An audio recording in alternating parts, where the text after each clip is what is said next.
位小伙伴，大家好，我是孙小新。汽车圈里流行一句话，叫做金九银十。在刚刚过去的10月份，销量如何呢？新能源市场表现又怎么样呢？别着急，坐稳扶好，发车了。首先是整体的市场，10月乘用车零售销量呢达到了184万辆，同比增长7.3%。我们再来看一下1到10月份的数据啊，所谓金九银十，近些年已经并不明显了。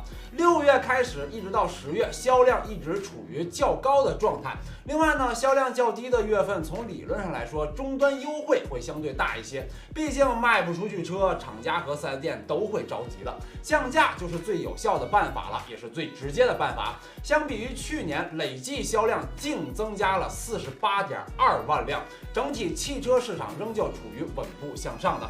再来看看新能源市场，10月份的新能源销量总体达到了55.6万辆，同比增长75.2%，这个数字已经相当的可观了，尤其是相比整体市场的184万辆，占比在1/3左右。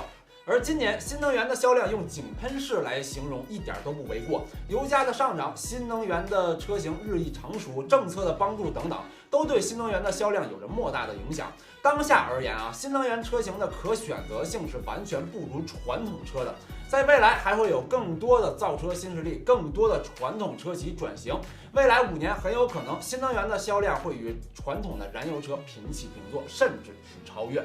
再来看看厂商的排名啊，比亚迪无疑是今年的一匹黑马。从今年7月份开始夺得广义乘用车零售销量的冠军，8月又拿下广义乘用车批发销量的冠军。而这个双冠王一直维持到10月，在以前南北大众几乎是占领了零售和批发的榜单10年。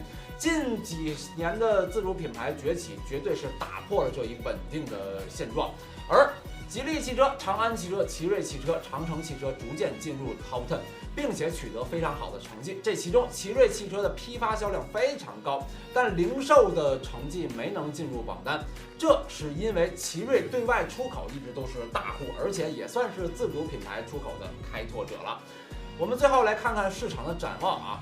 国内汽车市场目前是处于较为稳定的状态，并且外界的因素呢也并没有产生很大的影响。目前新能源已经如同于出膛的炮弹，同比增长几乎是每年都会翻倍。